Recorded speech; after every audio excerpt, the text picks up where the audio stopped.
بسم اللہ الرحمن الرحیم۔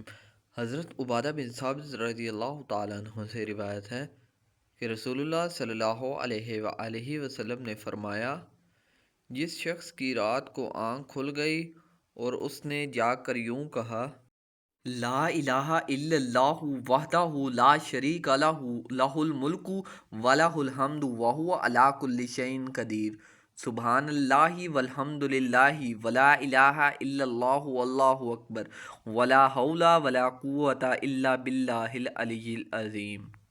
اکیلے اللہ کے سوا کوئی معبود نہیں، اس کا کوئی شریک نہیں، بادشاہی اسی کی ہے، اسی کے لیے سب تعریف ہے، اور وہ ہر چیز پر کامل قدرت رکھتا ہے۔ اللہ پاک ہے اور سب تعریفیں اللہ ہی کے لیے ہیں۔ اللہ کے سوا کوئی معبود نہیں اور اللہ سب سے بڑا ہے، وہ بلندیوں اور عظمتوں والا ہے۔ اللہ کی مدد کے بغیر کوئی برائی سے بچاؤ ممکن نہ نیکی کی طاقت۔ پھر اس کے بعد اس نے یہ دعا کی، ربی غفرلی، اے میرے رب مجھے بخش دے، تو اس کی بخشش ہو جائے گی۔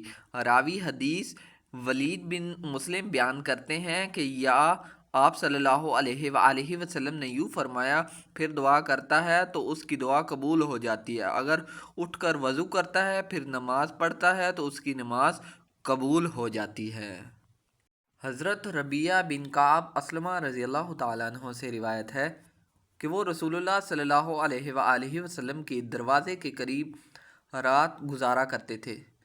وہ رات کے وقت رسول اللہ صلی اللہ علیہ وآلہ وسلم کو کافی دیر تک یہ پڑھتے ہوئے سنتے، سبحان اللہ رب العالمین، تمام جہانوں کا مالک اللہ پاک ہے۔ پھر نبی کریم صلی اللہ علیہ وآلہ وسلم فرماتے، سبحان اللہ و بحمدہ، پاک ہے اللہ اپنی خوبیوں اور تعریفوں سمیت۔